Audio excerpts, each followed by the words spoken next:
On my lunch break, I drove back to my house to grab the contract files I had left on the kitchen island. I wasn't expecting anything unusual, just a quick in and out before heading back to the corporate office.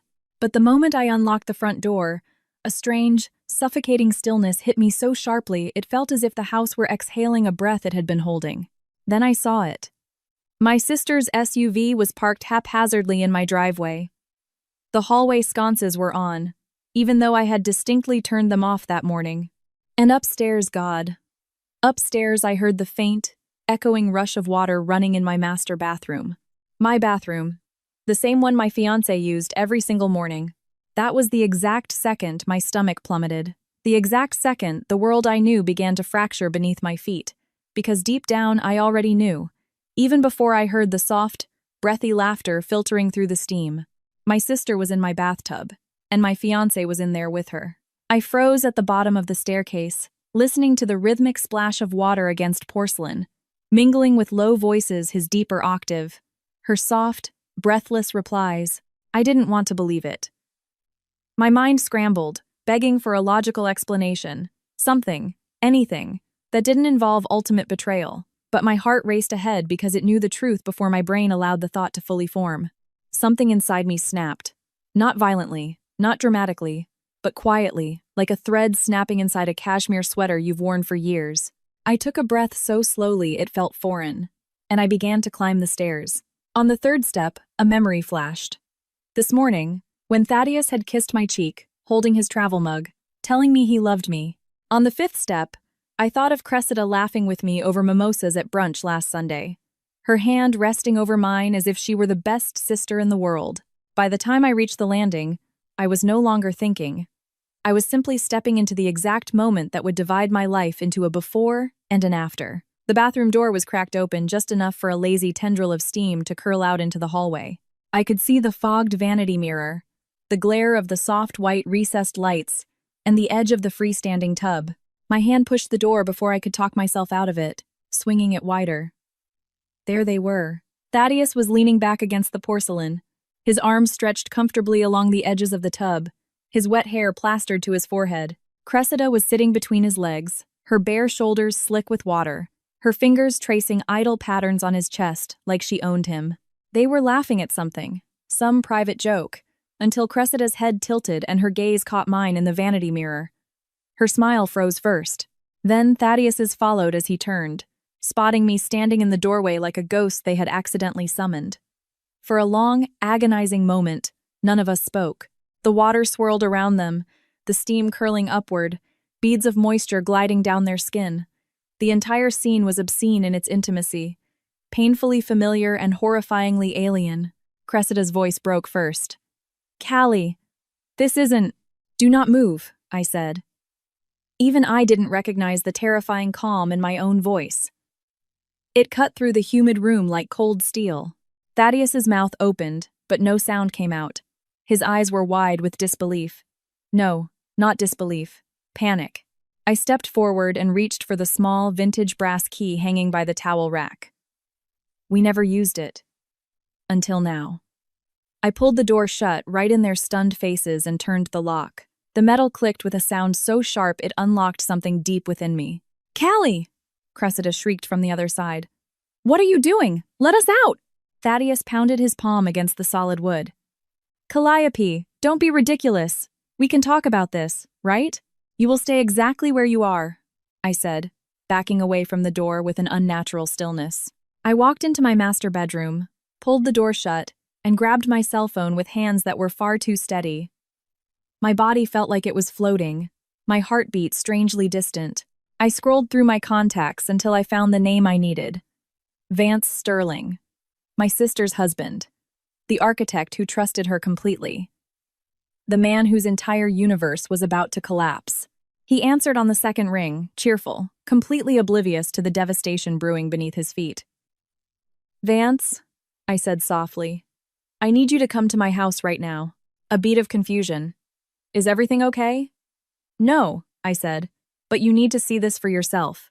I hung up before he could ask anything else. Down the hall, Thaddeus and Cressida were alternating between begging and yelling. None of it mattered. I sat on the edge of the memory foam mattress, the bed Thaddeus and I had shared for 3 years, and let the crushing wave of realization wash over me. There had been microsigns. Thaddeus stepping out onto the porch to take client calls. Cressida dropping by unannounced, asking if Thad was home with a tone that now made my skin crawl. That moment at Thanksgiving dinner when I walked into the kitchen and found them standing far too close. Their conversation dying so abruptly it was like hitting a brick wall. But I trusted them. God help me. I trusted them both. Footsteps approached the other side of the bathroom door, and Thaddeus spoke again, his tone dropping to a placating murmur. Callie, please. Just open the door. You don't understand. I understand perfectly, I replied. Silence. And then Cressida's trembling voice. It didn't mean anything. It was just comfort. It was betrayal, I said, standing up. The doorbell rang downstairs. My heart kicked into a violent gallop for the first time since I'd opened that bathroom door. I took one last, deep breath and walked downstairs. Vance was standing on the porch in his tailored work shirt, blueprints rolled under one arm, confusion etched into his features. When I pulled the door wide open, he saw my expression, and his own went completely still. Callie, he whispered. What happened? They're upstairs, I said. Together. He blinked once, twice. Together? What do you mean? In my bathtub, I said. I locked them in. Vance's entire posture crumbled. The blueprints slipped from his grip, hitting the hardwood floor. His hands dropped to his sides. For a fleeting second, I watched something bright and vital die inside him. Show me, he whispered. We walked up the stairs together.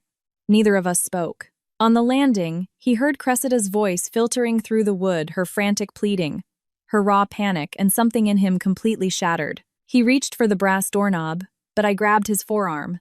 No, not yet. He swallowed hard, staring at the door as if it were the edge of a cliff. How long? He asked, his voice cracking. I don't know, I whispered. But long enough. Another heavy thud landed against the door from the inside, followed by Thaddeus's voice. Callie, what are you doing? This is insane. Vance flinched as if the words had physically struck him. He rested his forehead against the drywall, his hands trembling at his sides. She's my wife, he whispered. My wife. And he was supposed to be your husband. I looked down at the floorboards. That was the moment the air shifted between us. Not romantically, but painfully. Profoundly human. Two people standing on the exact same battlefield, bleeding out from the same two weapons. Vance slowly straightened up. His voice turned hard, stripped of its former warmth. What do we do now? I looked at the locked bathroom door. The steam was still whispering out from beneath the crack. The muffled voices inside were dissolving into frantic, panicked hisses. We begin, I said quietly.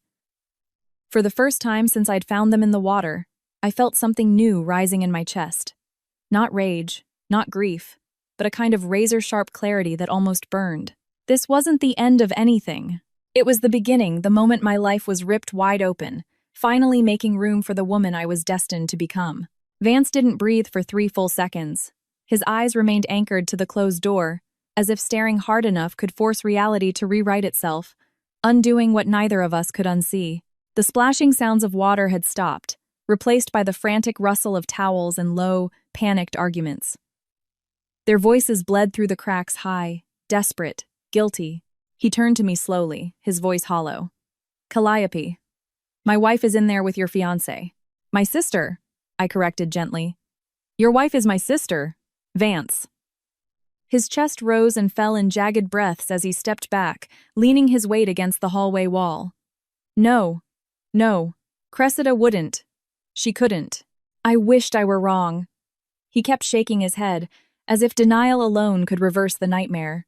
But then Cressida's voice sliced through the door, high and brittle with fear. You said she never comes home for lunch. You said we were safe today. Vance froze completely.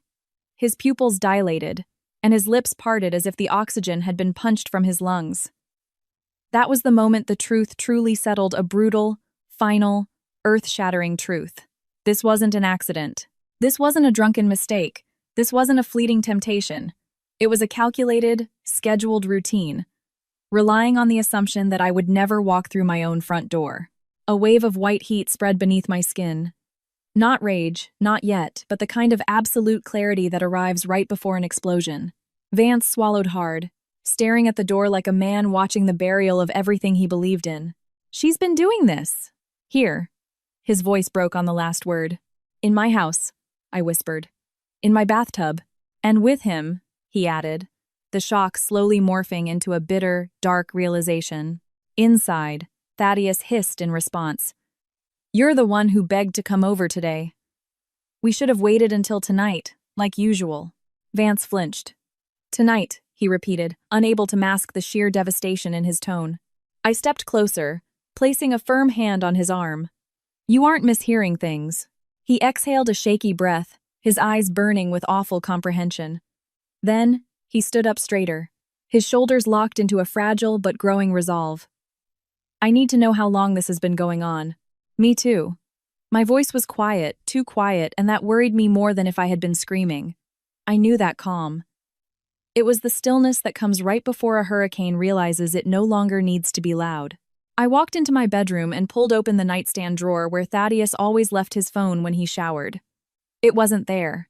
For a second, my pulse spiked, until I spotted it on the dresser, plugged in, the screen glowing silently with push notifications. He hadn't even bothered to lock it. 8 years of trusting partners in his past meant he never saw a reason to use a passcode. And I, like an absolute fool, had thought his transparency meant he was noble. Vance hovered in the doorway. "Do you want me to step out?" "No," I said. "You deserve the truth just as much as I do." I tapped the screen. It opened instantly, and my world caved in for the second time. Their texts weren't in the main inbox. They were carefully tucked away in a hidden, archived folder, a pathetic attempt to conceal what he assumed I'd never look for. But they were there. Hundreds of them. I clicked on the thread simply labeled C. The first message at the top was from yesterday. "I can't stop thinking about you. I miss the way you laugh when you're nervous. See you soon." Vance let out a sharp hiss of air behind me. I scrolled down. 3 days ago. "She'll never check my phone. Relax. And the kids won't notice I'm gone for an hour." Cressida's reply. "I love that you make me feel alive." Vance pressed a fist over his mouth. He looked like he was going to vomit. "Are you okay?" I asked softly. "No," he whispered. "But keep going." I scrolled deeper. Much deeper. 3 months back, the earliest flirtation surfaced like a rusty blade from murky water. "Last night was incredible. I wish we didn't have to hide. I wish things were simpler." Cressida had replied with a photo, a bare shoulder, smiling in a sultry way she never smiled around me. Vance looked away, his jaw clenched so hard the muscle ticked. "It wasn't just physical," he whispered. She was emotionally tethered to him. My stomach tightened, but the worst part wasn't the sickening sweetness of their texts. It was the strategy. The careful, logistical planning. The mentions of my daily schedule. "Callie is working late on Thursday." "Sure thing. She has a client, Zoom at 2. House is empty. She doesn't check the bank statements often." Or the way Cressida mocked me. "Your fiancé is too trusting. She'd never suspect us. She thinks I'm just helping you manage the wedding stress." How sweet. I stopped breathing for a moment. Then I hit a message that almost buckled my knees. "Once we're married, she's merging the finances. Soon we'll have access to her inheritance." Bile rose in my throat. Vance leaned in close enough to read the screen. He whispered, "She knew about your inheritance." "I must have told her months ago." I whispered. My vision swimming. When I was looking into setting up the trust fund, she used that information to orchestrate this. My hands were shaking, not from fear, but from something colder, sharper, a clarity that scorched. I scrolled again. More texts. Worse texts. "We should tell her soon. I feel bad. Not yet. If we wait, she won't get half in a split. Let me secure everything first, then we can be together out in the open." Vance stared at me, his brows knitted in absolute horror. "He wasn't just cheating on you. He was setting you up to strip you of everything you own." "It looks like it. But why would she do it? Why Cressida?" She's always envied me, I whispered. But I never thought she hated me. He rested a hand on the dresser to steady himself. And I never thought she was capable of this kind of cruelty. A loud bang echoed from the bathroom door. Callie! Cressida screamed. You can't do this! Please, open the door! Her desperation was almost surreal. She seemed more terrified of being trapped than of what she had actually done. Thaddeus's voice followed, rough and urgent. Calliope, this is madness. Just let us talk to you. I looked at Vance. He looked back with a haunted expression. They're losing control, he said. And they know it. Something shifted in him then. Something hard and resolved. He stood up straight, wiped his face once, and took a deep breath. We need to document everything, he said. Every text, every detail. They plan to dismantle our lives. We're going to dismantle theirs. He was right. I sat on the bed and kept scrolling. Every message was another fracture in the illusion I'd lived in. Another revelation of how long they'd been spinning their web of deceit. One text in particular made Vance physically tense. If your sister keeps pushing boundaries, we move sooner. We can even look into full custody later. Vance froze. Custody?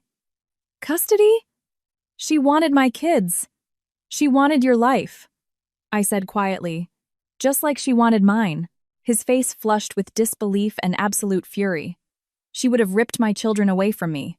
Cress doesn't see consequences, I whispered. Only cravings. He paced the room once, twice, then leaned over the dresser, gripping the edge until his knuckles turned white. She manipulated me into thinking we could fix things, he whispered.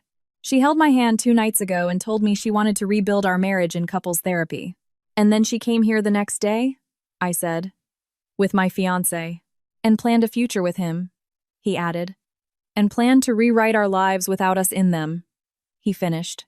We stood there in a silence that wasn't empty. It was full, too full. Full of betrayal, full of clarity, full of a shared, gaping wound neither of us had asked for. Inside the bathroom, their argument escalated. This is your fault, Cressida screeched. You said she never comes home. You insisted I come over today. We could have waited. Thaddeus snapped back. I'm tired of waiting, she cried. I'm tired of being the dirty secret. Vance's eyes widened. They've done this before. So many times. Yes, I whispered. And then came the blow that sealed their fate. You promised me we'd start our new life soon, Cressida sobbed.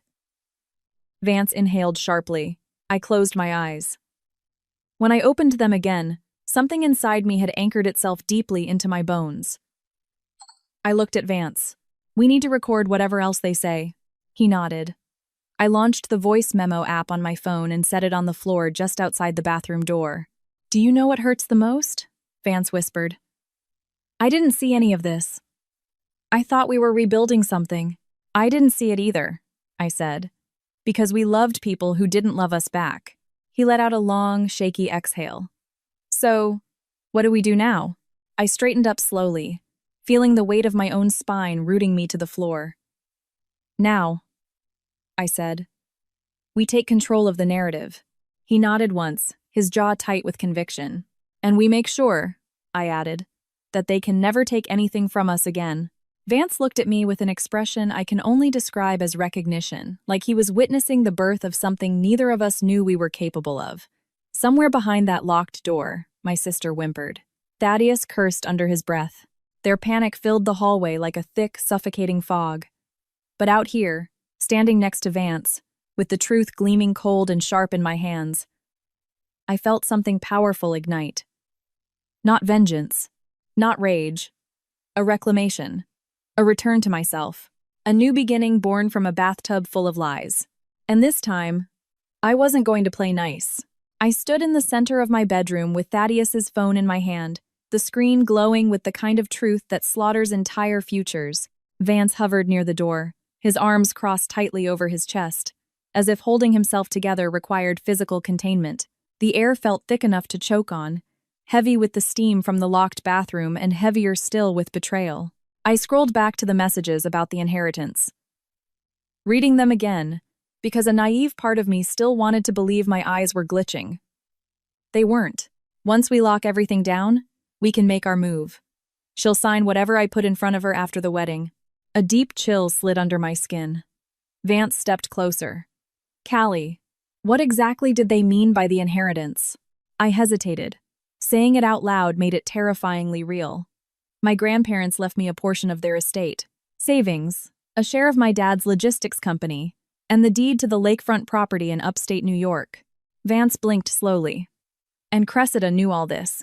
She's my sister, I whispered. I told her everything. I just didn't realize she was taking notes. A humorless breath escaped him. Half laugh. Half gasp. She didn't just betray you. She weaponized your love. Another message lit up the screen as I scrolled. After we get married, she's merging the checking and savings. Easy. She's too innocent to question it. Too innocent. Too trusting. Too naive. The words drove themselves into me, one by one. A heavy thud rattled the bathroom door, followed by Thaddeus yelling, Calliope, you can't just lock us in here. This is illegal, Vance scoffed. Now he cares about the law. After orchestrating financial fraud, he pushed off the wall, pacing the room once. Unbelievable. I swallowed hard and opened his email app. It was something I had been too terrified to check, but if he was planning to financially gut my life, I needed the full blueprint. Draft prenuptial agreement. Asset protection strategy. Post-marital account merger plan. Projected transfer timeline. My stomach cramped so violently I had to sit down on the edge of the mattress. Vance moved to stand beside me, not touching me, but close enough that I could feel a measure of solidarity in the space between us. What is it? He asked. Look at this, I whispered. He leaned over my shoulder, his eyes darting across the email thread. The draft of the prenup was dated 2 weeks ago, drawn up by an attorney I'd never heard of. It outlined that, in the event of a divorce, I would walk away with 0 claims to Thaddeus's assets, while he would retain marital rights over mine. There was even a sticky note comment from the lawyer. Get her to sign this right before the honeymoon. Catch her when she's emotional. I shook my head, my throat closing up. He didn't just cheat on me. He architected the downfall of my entire future. Vance squeezed his eyes shut. Callie. I am so sorry. A sound from the bathroom made us both turn. Cressida was crying now, loud, jagged, hyperventilating sobs that weren't born of remorse, but of sheer terror. Callie, she wailed. Please, we need to talk. I didn't move. Instead, Vance walked over to the door and leaned his ear close to the wood. They're panicking, he murmured. And panicked people make mistakes. I looked down at Thaddeus's phone. My fingers were trembling now, for the first time. Let's see how deep this rabbit hole goes. We went back to the text thread, scrolling further up. 6 weeks ago. The townhouse is perfect. 3 bedrooms near the lake. The kids can visit. Plenty of room for us. Kids. Us. My lungs contracted. Vance scowled. She was planning to move my kids into a new life with him. A life without me. His voice fractured. She didn't want to share custody. She wanted to take them. Betrayal had teeth and claws, and it wore a face I had loved for 32 years. I inhaled a jagged breath. Cressida always wanted what I had. But I never imagined she'd go to these lengths. She wanted your life, Vance said quietly, and she used Thaddeus as the crowbar to break into it. Inside the bathroom, the vicious bickering intensified. This is on you, Cressida screamed. You promised me she never came home before 1. You're the one who insisted on today, Thaddeus shot back. We had time. We didn't need to rush it. I am sick of hiding. I'm sick of being the dirty secret, she shrieked. Vance's eyes burned. She wanted to be the main character, and she didn't care who she had to slaughter to get the role. Another message popped out from the email archive. Meeting tomorrow. Need to discuss the timeline. Concern. She is getting suspicious. Reply. She won't see a thing unless we let her. I laughed then. Not a hysterical laugh. Not a loud one. A sharp, dry, newborn kind of laugh. Suspicious? I was legally blind. Vance sat down next to me. You trusted people who were supposed to protect you. That isn't blindness. That's faith. His voice softened. They are the ones who weaponized it. My eyes stung, not with tears, but with something far more volatile. Another alert dinged on Thaddeus's phone. A calendar reminder. Review financial transfer plan with C. I handed the phone to Vance, utterly incapable of looking at another word. He scrolled for me while I pressed my palms flat against the mattress to ground myself. Callie. His voice dropped to a horrified whisper. There's a spreadsheet. A what? A timeline. Milestones. Projected wedding date listed as Phase 1. My heart slowed to a heavy mechanical crawl. Read it to me, I said. He cleared his throat. Phase 1. Secure emotional commitment. Phase 2. Unify financial checking accounts before the ceremony. Phase 3. Initiate asset transfer 6 months post-marriage. And Cressida? I asked. He swallowed hard. The note says, C requests reassurance. Wants confirmation of her future role. I stared at him. He treated my marriage like a corporate merger, I whispered. And he treated your life like a demolition project, Vance said bitterly. Inside the bathroom, Cressida suddenly screamed. Thad, tell her we were doing this for us. Tell her we deserve something too. A low, broken sound ripped from Vance's chest. She doesn't love anyone, he muttered. Not even herself. I stood up and walked toward the bathroom door. Not to open it. No. Just to listen. Thaddeus, she whimpered. She'll freeze the accounts. If she files anything, it all falls apart. Her voice cracked. And the townhouse. And the deposit. Townhouse. Deposit. Money. My entire existence, reduced to a line item in their sick little business plan. I walked back into the bedroom, calmer now than when I had stepped away. A strange, clinical peace washed over me.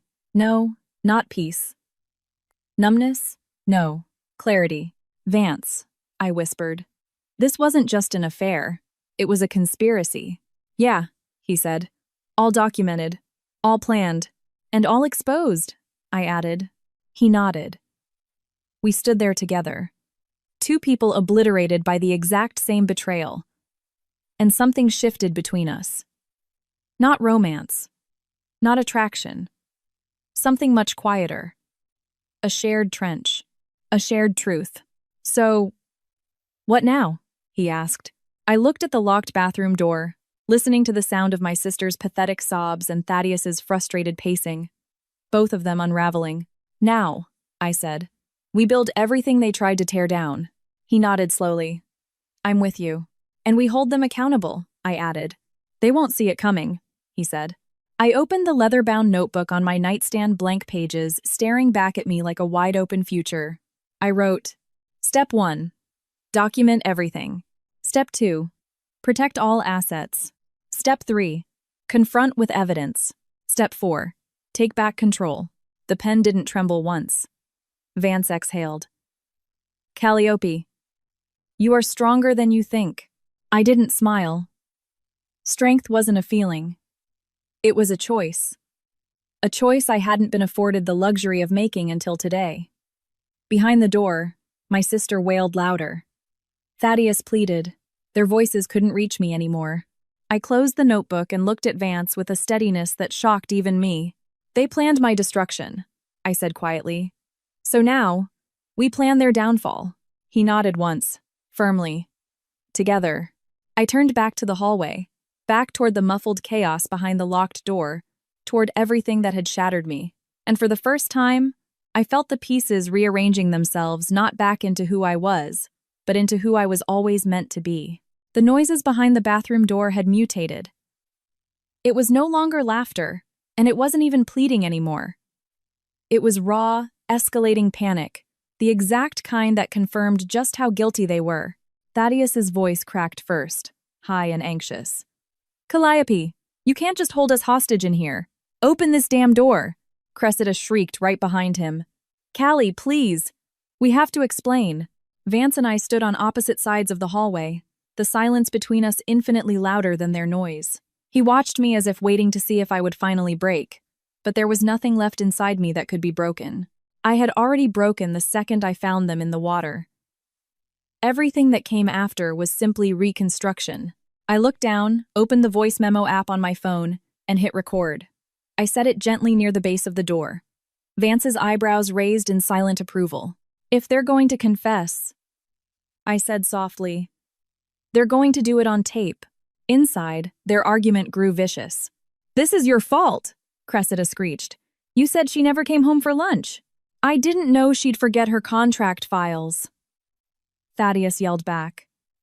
You insisted on today. We could have waited. You said today was perfectly safe. You pushed me into this, Cress. Vance's face twisted in absolute disgust. They're turning on each other like rats. I kept my eyes glued to the door, my voice low and even. Let them, Cressida suddenly wailed. If she tells Mom, if she tells anyone, I'll lose everything. Vance flinched. She's not worried about hurting us. She's worried about the fallout. More frantic movement inside. Something crashed to the floor, a shampoo bottle. Maybe, but the noise didn't matter. Their words did. Every syllable was another nail in their bespoke coffin. Then, Thaddeus yelled, You promised we'd be careful. You told me she trusted you blindly. My stomach nodded, but my face remained carved from stone. I stepped closer to the wood and spoke. You're right about one thing, Thad.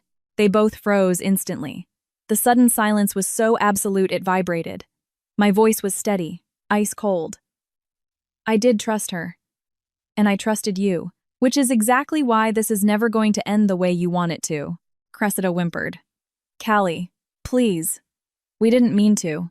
Stop, I interrupted. Save it. Your words don't mean anything anymore.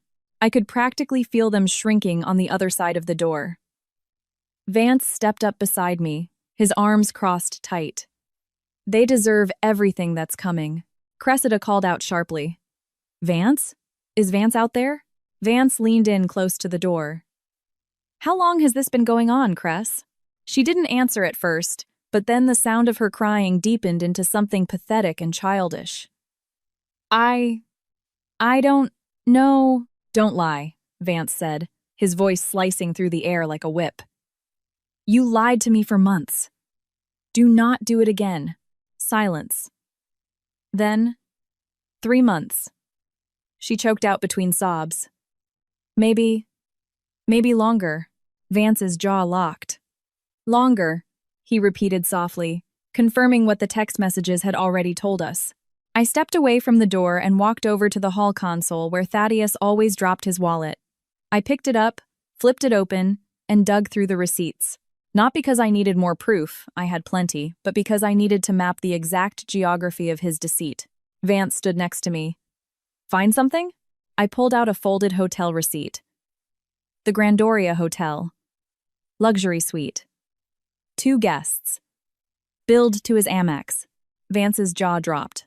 That was the weekend he told you he had a severe migraine. I let out a harsh, bitter laugh. Migraine.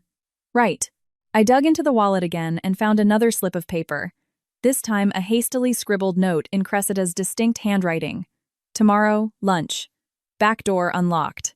Vance stared at the sticky note like he was looking at the exposed bones of his own marriage. She was writing him reminders, he whispered. Jesus. Inside the bathroom, the tone shifted again. No more yelling. Now it was frantic, terrified whispering. She's going to ruin us, Thaddeus muttered. You said we'd be safe, Cressida hissed. Shut the hell up, he snapped. Vance lifted his head sharply, his expression taut. They're terrified. They have no idea what we're planning. Good, I murmured. I stepped up to the door again. Cressida. Her breath hitched audibly. Yes? Do you remember when you told me I was your best friend? My voice was almost gentle. Yes, she whispered. I meant it. You were lying, I said simply. She sobbed loudly. No! No, I wasn't. I was confused. Thaddeus made me. He didn't make you do anything, Vance cut in sharply. You went there voluntarily. Her silence confirmed it. We heard you, I added. We heard everything. A choked gasp sounded from inside, followed by frantic pounding. You're recording us? Thaddeus screamed. Calliope, this is insane. No, I replied. This is clarity. Vance let out a breath, shaking his head with something akin to awe. You are stronger than the two of them combined. I didn't feel strong. I felt awake. Awake in a way I hadn't been in years. I went into the bedroom, opened the nightstand drawer, and pulled out my notebook, my safe space for grocery lists, recipes, reminders. I flipped to a blank page and wrote the first line: protect everything they tried to take. Vance watched me from the doorway. What now? Now we gather all the evidence, I said. We secure my accounts. We freeze everything they touched. I tapped my pen against the page. And then we let the truth do the rest. He nodded. I've got your back. I believed him. Because unlike Thaddeus and Cressida, he hadn't asked for this. He hadn't manipulated anyone. He was just collateral damage, another pawn used by the two people who should have cherished us. Suddenly, Cressida's voice rang out again, high, desperate, hysterical. Thad, tell her it wasn't serious. Tell her. Tell her we were just confused. But Thaddeus's response was chilling in its brutal honesty. It was serious. Don't play dumb now. Vance's eyes widened. They're confessing to the entire plot. I hit record on my secondary device, my iPad, and set it by the door for backup. It wasn't love, Cressida screamed.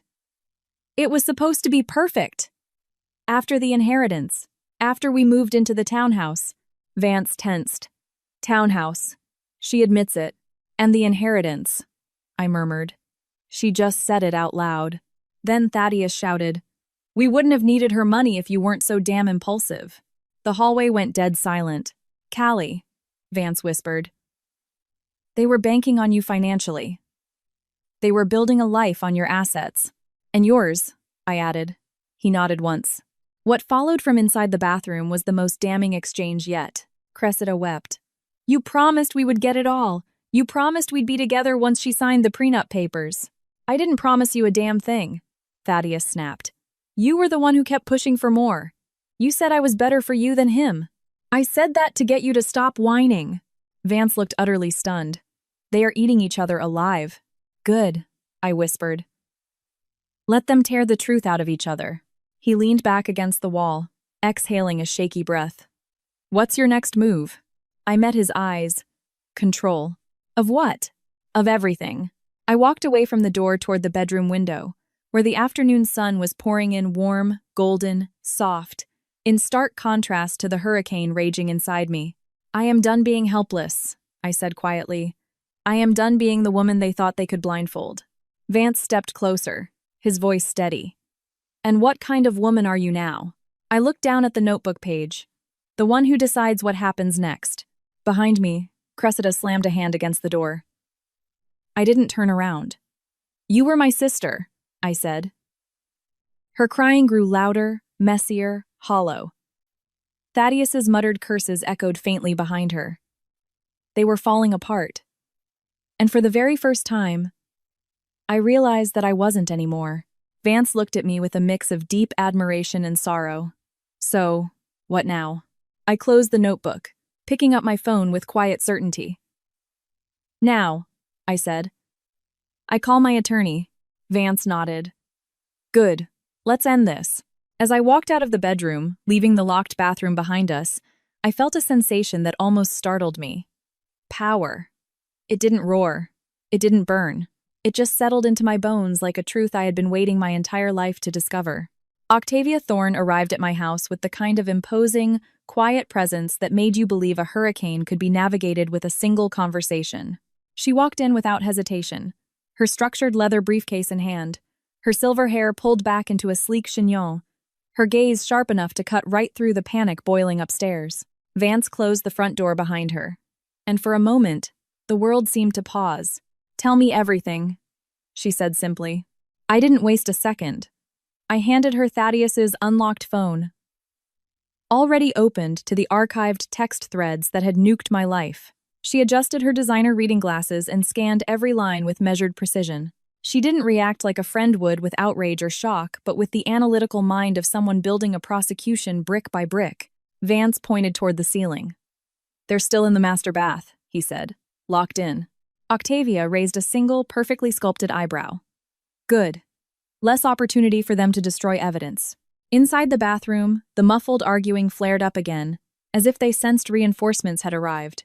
Octavia glanced at the ceiling and nodded approvingly. If they're panicking, they're confessing. Did you record any of it? I pointed to the phone resting at the base of the door. Yes. And a backup? She asked. Vance held up my iPad. Running as well. She smiled faintly. Excellent.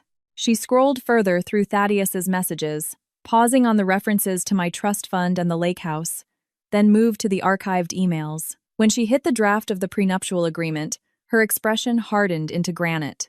This isn't just an affair, she said smoothly. This is premeditated financial exploitation. The words felt like validation and devastation wrapped into one. Vance paced a few steps, rubbing his jaw. We suspected it, but hearing a lawyer say it makes it terrifyingly real. Octavia confirmed it. They plan to merge your checking and savings, siphon off assets, and legally shield him while stripping you of your equity. My pulse throbbed painfully in my neck. What do we do?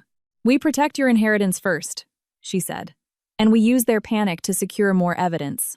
As if on cue, Cressida shrieked from the bathroom, her voice shattering like cheap glass. Thad, she's going to freeze everything. We'll lose the townhouse deposit. Octavia's eyebrows shot up. Townhouse? I nodded. They were planning to move into a new place using her money, Vance added bitterly. Octavia tapped her expensive pen against her legal pad. We will definitely need to document that. We relocated to my bedroom, and she set up her files on the mattress. The room, which was once a sanctuary, now felt like a war room. She flipped to a crisp, blank page titled Emergency Asset Protection. Step 1, she dictated. Freeze all shared or vulnerable accounts immediately. Step 2, we file for an ex parte order, a temporary restraining order on finances, preventing either party from accessing or transferring funds. Step 3, gather verbal admissions. Behind the door, Thaddeus yelled, Calliope, listen to me! You are overreacting. It wasn't supposed to go this far. Octavia smirked. Keep talking, idiot, she murmured under her breath. I sat beside her as she took meticulous notes. He had a spreadsheet, I whispered. He labeled my wedding day as Phase 1. That will completely destroy him in civil court, she said calmly. Judges despise calculated financial deception, especially when it involves commingling trust assets. She opened my banking app on my phone and guided me through securing every account savings, checking, investment portfolios. Every single tap felt like reclaiming another piece of my soul. Vance sat across from us, scrolling through additional logs on Thaddeus's phone. Suddenly, he froze. There's more, he said, his voice strained. Octavia and I looked up. What is it? I asked. Vance turned the screen toward us. Cressida paid him. Look. A $500 Venmo transfer labeled consulting fees. My stomach dropped into a bottomless pit. She paid him? Octavia clicked her pen. Financial collusion. Vance's voice cracked. She paid him to betray you. And to betray me. I swallowed the bile. They were a team. A criminal enterprise, Octavia corrected. They exploited your trust for tangible financial gain. This will not end well for them. Inside the bathroom, another fight erupted. You promised we'd get the money, Cressida sobbed. You said it would be easy. It was supposed to be, Thaddeus yelled back. Until you demanded more. Octavia nodded toward the door. Get closer. Make sure the audio is crystal clear. Vance placed the iPad flush against the gap under the door, angling the microphone inward. Then came the next devastating blow. Cressida screamed. What about the trust fund? You said she'd sign everything over because she trusted you, Thaddeus hissed in response. She would have, if you hadn't shown up at her house in the middle of the day. Octavia mouthed the word perfect and scribbled furiously on her pad. I felt sick, dizzy, anchored, and overwhelmingly empowered all at once. It was completely surreal to watch their grand conspiracy crumble, not from dramatic reveals, but from their own voices cracking under the pressure of a locked door. Octavia straightened up. Callie, I need you to clarify something. Has Cressida received any of your grandparents' estate? I shook my head. Not yet. My dad wanted her to be more stable first, before setting up her trust. Octavia leaned back. Then that explains the motive. Jealousy, desperation, entitlement, combined with Thaddeus's unmitigated greed. It became a perfect storm. And we were the victims, Vance muttered. No, Octavia corrected gently. Victims don't stand back up. Survivors do. Something deep inside me leveled out. A sudden, violent bang hit the door, rattling the hinges. Calliope! Thaddeus screamed. Open this door! We can fix this! No, I said. He banged again. You don't understand. I understand exactly, I replied quietly. And so will the judge. There was another stretch of frantic whispering inside. Then Cressida wailed. She's going to ruin us! She's going to ruin everything! Vance muttered to the door. You ruined yourselves!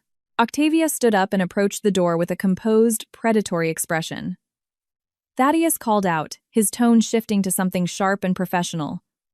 Who else is out there? Silence. Then some shuffling. Thaddeus's voice dripped with fear and irritation. Who is that? I am Calliope's attorney, Octavia stated clearly. And I need some clarification. Did this affair begin 3 months ago? Or earlier? You can't use this in court, he screamed. We absolutely can, she replied coldly. You are speaking freely and loudly in a residence you do not own, Cressida shrieked. Don't answer her! Thaddeus's voice rose in panic. Fine, it started months ago. But she came on to me first, Cressida gasped loudly. You liar! More fighting erupted. It was almost unbelievable that 2 people who had worked so methodically to hide their betrayal could disintegrate so rapidly the second the truth cornered them. Octavia stepped back, thoroughly satisfied. That's enough for our purposes. Vance slumped onto the edge of the bed. I can't believe this. She risked everything we built for. For him. And he risked everything for her, I added. And they both deserve what's coming, Octavia said, gathering her notes. The emergency order will prevent them from touching a single dollar of your estate or joint accounts. The audio evidence makes your position ironclad, combined with the text threads and financial logs. She looked at me with a firm nod. You are standing on solid ground. I exhaled a breath that felt like it carried months of hidden tension. What do I do now? I asked. You decide how you want this story to end, she said softly. Do you want confrontation? A quiet separation? Public exposure? I looked toward the bathroom door. A confrontation was inevitable. Thaddeus yelled again. Calliope, let us out right now, Cressida whined. Please, Callie. I'm your sister. That word didn't land the way it used to.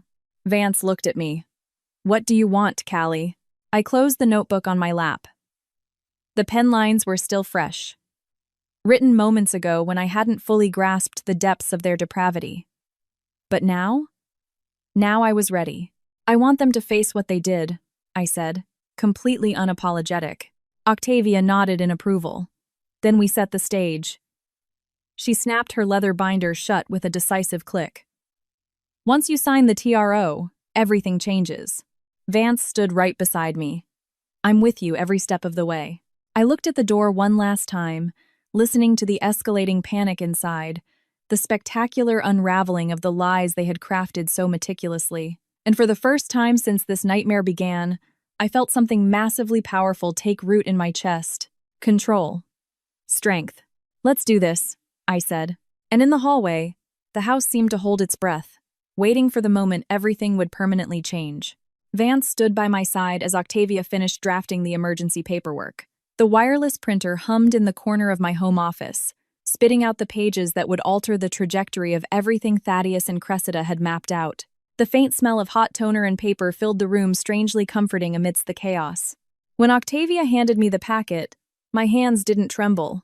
Sign here, she said, tapping her Mont Blanc pen on the signature line. I read the header. Ex parte petition for emergency asset protection. A profound sense of control washed over me. Thaddeus had banked on me being naive, overly emotional, easily confused. Yet here I was, calmly executing a legal document that safeguarded the exact assets he had conspired to steal. Vance paced in front of the bay window, muttering under his breath. He actually thought he could replace you. He thought he was entitled to your life. Not anymore, I said softly. When I finished signing, Octavia gathered the papers neatly. I will file this electronically with the county clerk right now, she said. In 2 hours, everything is frozen. He won't be able to access a single cent. A thud echoed from the bathroom door, shaking the silence. Calliope, Thaddeus yelled, his voice ragged. If you freeze those accounts, you'll ruin us. Us. The word made my skin crawl. I stepped out into the hallway, staring at the door with an eerie calm. There is no us, I said loudly. There never was. There was me, and there was you two, conspiring behind my back. Vance joined me, his face a mask of tight rage. Inside, Cressida sobbed harder. Vance, please, think about the kids. I am, he said. For the first time in months, I really am. Another knock sounded. Not from the bathroom, but from downstairs. 3 short, heavy raps against the front door. Octavia looked up from her phone. Are you expecting someone? No, I said. Vance frowned. Maybe one of the neighbors saw my truck in the driveway. We walked downstairs together. My heart hammered not with fear, but with electric anticipation. When I opened the door, Officer Hollis was standing on my porch, her dark blue uniform crisp under the afternoon sun. She was a familiar face, the community liaison officer for our HOA, someone who had helped coordinate our neighborhood watch meetings. Calliope, she greeted, offering a sympathetic but tight smile. I'm sorry to bother you. But dispatch got a call. A call? I repeated. She nodded. Someone inside your house reported they were being held against their will. Vance's eyes widened. They called 911? Officer Hollis tapped her rugged tablet. Anonymous report. But the caller stated 2 people were locked in a bathroom and feared for their safety. I closed my eyes for 1 slow second, taking a deep breath. Of course, officer, I said calmly. Everything is under control. And they are in absolutely no danger. That's not what the caller stated, she replied smoothly. I need to do a wellness check. Octavia stepped forward, functioning instantly as a human shield. Officer Hollis, my name is Octavia Thorne, attorney at law. I represent Miss Calliope. There has been no unlawful detainment. My client simply exercised her right to secure her home after uncovering a domestic betrayal. Officer Hollis blinked.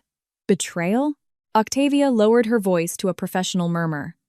Her fiancé and her sister are currently upstairs in the master bathroom, entirely without clothes, having been caught in the middle of a prolonged affair. Officer Hollis's jaw dropped slightly. Oh. Vance ran a hand through his hair. It's exactly what it sounds like. She pressed her lips together. Right. So, why are they locked in? Because, Octavia said coolly, they attempted to flee, destroy evidence, and manipulate the situation. My client acted to preserve her physical safety and secure documentation until legal counsel arrived. Officer Hollis nodded slowly. We've seen this kind of domestic dispute before, unfortunately, she sighed. Still, protocol says I need to confirm they aren't injured. Understood, I said. We led her upstairs. The moment we reached the bathroom door, Thaddeus immediately started banging. Officer, thank God. She has us trapped. You have to let us out, Cressida's voice echoed behind him. She's trying to ruin our lives. Officer Hollis looked at me. Is the door locked with a key? Yes, I said. And you'll unlock it when you're ready? I nodded. Please step back. I did. Vance stood right beside me. Octavia took out her legal pad. Officer Hollis knocked firmly on the wood. This is the police. I am going to have the homeowner open the door. She gestured to me. I unlocked the brass fitting and stepped aside as Officer Hollis pushed it wide open. Steam billowed out first. Then came Thaddeus and Cressida, wrapped tightly in my expensive Egyptian cotton towels, dripping wet, their eyes wide and darting like cornered animals searching for sympathy. Thaddeus pointed right at me. Arrest her! She trapped us! Officer Hollis held up a stern hand. Sir, lower your voice. Cressida stepped forward. Mascara streaked down her flushed cheeks. She's insane! She locked us in! Officer Hollis's gaze flicked between them, utterly unimpressed. You two appear unharmed. Were you physically threatened at any point? Cressida mumbled. Was there any attempt to cause you bodily harm? No. Did she lock you in before or after catching you engaged in an affair? Officer Hollis asked directly. Their humiliated silence was answer enough. Officer Hollis exhaled a long, tired breath. You aren't victims of a crime. You're victims of your own poor choices. Thaddeus stared at her in disbelief. You can't just let her do this. She didn't do this, Officer Hollis said. You did. Vance let out a shaky breath of relief.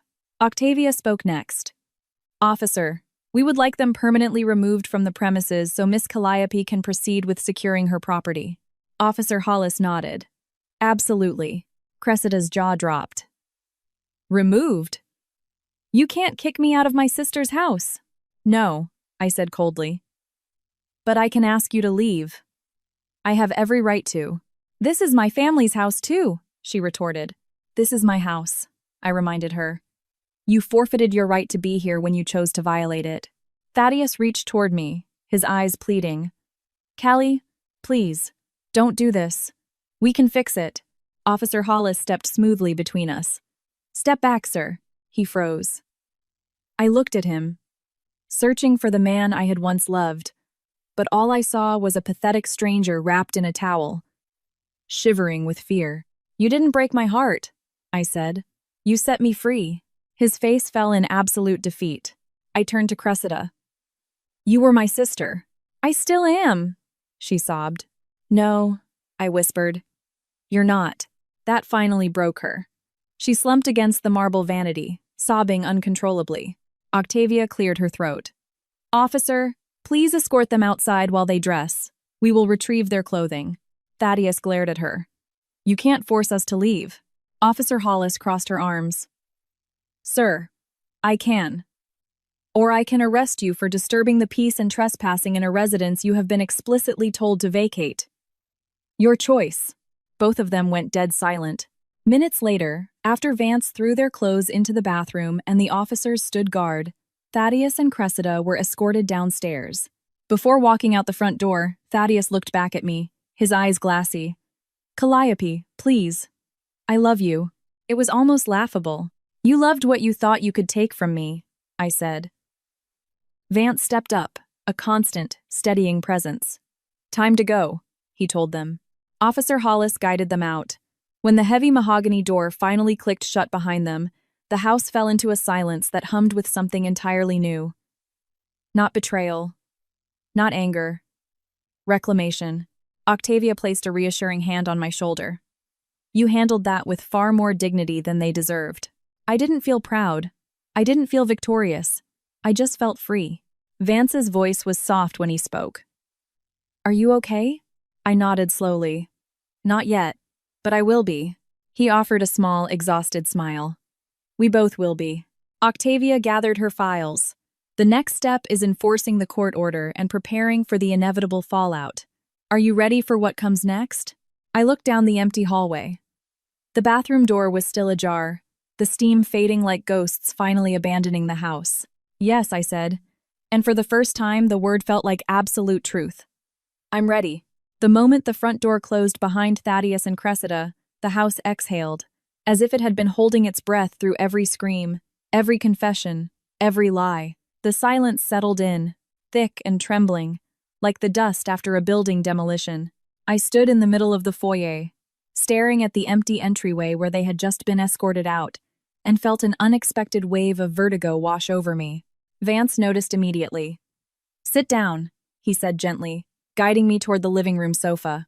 I sank into the cushions, my body suddenly aware of 1,000 aches I hadn't felt until now. Pure adrenaline had carried me through the storm upstairs, through the police intervention, through the legal declarations. But now that the noise was gone, my nervous system finally understood that I had survived something catastrophic. Vance crouched in front of me, scanning my face.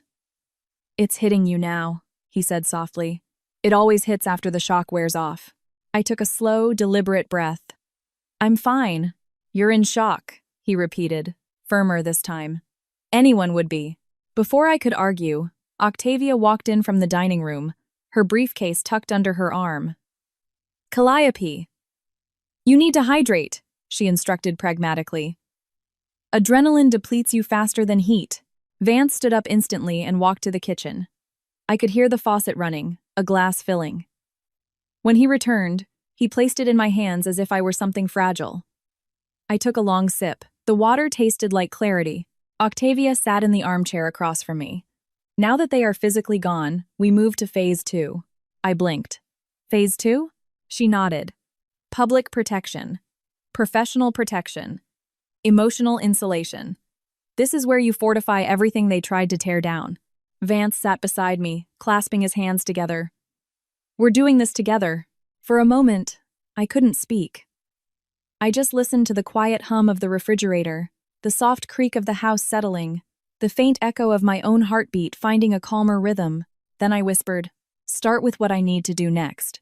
Octavia opened her folder. "We need to contact your employer. Not because you did anything wrong, but because they need to understand why you won't be online for the rest of the day, and possibly tomorrow." "I'm not ready to explain this to HR," I muttered. "You don't have to," she assured me. "Just tell them you had a severe domestic emergency. The details are entirely your choice." Vance nodded. "I'll call my firm too. They should know I need time off for family matters." There was a subtle shift in the room when he said it. Not romantic, not intimate, but completely aligned. We were two people thrown into the exact same war, now strategizing side by side. Octavia continued. "Next, we secure your digital footprint. Change your passwords, enable two-factor authentication, and check anything he might have accessed recently." My stomach tightened. He knew my passcode. Vance's eyes widened. "All of them?" I swallowed hard. "We shared them. Not all, but enough." Octavia sighed. "Then assume he has been monitoring your accounts for weeks." A cold chill ran down my spine. Weeks. Maybe months. The realization hit me like a bucket of ice water. Thaddeus hadn't been careless. He had been prepared, organized, waiting for the perfect moment to strike. Vance held out his hand for my phone. "Let's fix that right now." We went through every app, every login, every piece of my digital life. Password by password, digital door by digital door, I locked Thaddeus out. With every changed credential, I felt a piece of my autonomy return. By the time we finished, I leaned back against the sofa, exhausted but infinitely lighter. "And Cressida?"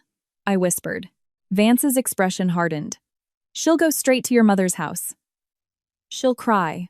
She'll twist the narrative. She'll say, 'We overreacted.' And my mom will believe her," I said quietly. "Not for long," Octavia interjected. "Because when they hear the unvarnished truth, they won't have a choice but to understand." I rubbed my temples. "This is going to destroy my mother." Vance looked down at the floorboards. "It's going to destroy my kids, too." I looked up sharply. "What do you tell them?" He shook his head slowly. "I don't know. They're too young for the whole truth. But they'll know something terrible happened." Before I could respond, my phone vibrated on the coffee table. A text from Cressida. "Please, I need to talk to you. I didn't mean for this to happen. I am so sorry. So sorry." Vance leaned over to read it. "Do not reply," he said quickly. Octavia nodded. "Absolutely not. Anything you text back can and will be twisted as leverage." Another text came through. "We were stupid. Thad said you would forgive us. He said you would understand. Please just talk to me." I gripped the phone tightly, holding my breath. "She thinks I'll forgive her? She thinks you're still the old you," Vance muttered. "The one she could manipulate." That hit me harder than he knew. Another text. "Mom is asking where I am. What do I tell her?" I stared at the screen, feeling hot tears burn behind my eyes. Not because I missed her, not because I felt sympathy, but because this was the sister who used to braid my hair before middle school, who held my hand at our father's funeral. Now, she wanted me to write her a fake alibi. Vance gently pulled the phone from my grip. "You owe her nothing. Not an explanation, not a lie, not comfort." I nodded, my throat incredibly tight. More messages flooded in. "Please don't tell anyone. We can fix this. You are my sister. Please don't ruin me. She needs you," Vance whispered. "She never needed you until you were the only thing that could save her from herself." Octavia stood up. "I will handle blocking their numbers." You can whitelist only emergency contacts. The moment I enabled the block, my phone went dead silent. It was the quietest sound I had ever heard. Vance put a reassuring hand on my shoulder. She won't stop trying to get to you, but you have to hold the line. I looked at him, firm and unwavering. I will. A sudden, aggressive knock rattled the front door again, sharp and impatient. Vance's posture instantly went rigid. Stay here. But I stood up. No. I need to face this. We walked to the door together. When I opened it, my mother, Elara, was standing there.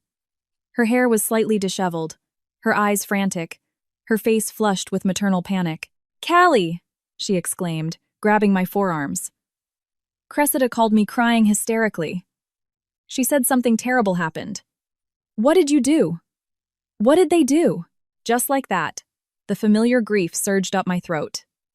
Vance stepped slightly between us. Mrs. Elara, perhaps this isn't the best time. She held up a hand to silence him. I am talking to my daughter. What happened? Why did you kick your sister out of your house? I inhaled a shaky breath. My chest constricted. She didn't tell you? I asked. No, my mother said, her voice trembling. Only that you made a mistake. A massive one. A bitter laugh tore out of me. She made the mistake, Mom. Not me. My mother blinked rapidly. Callie, she is your sister. She was, I corrected.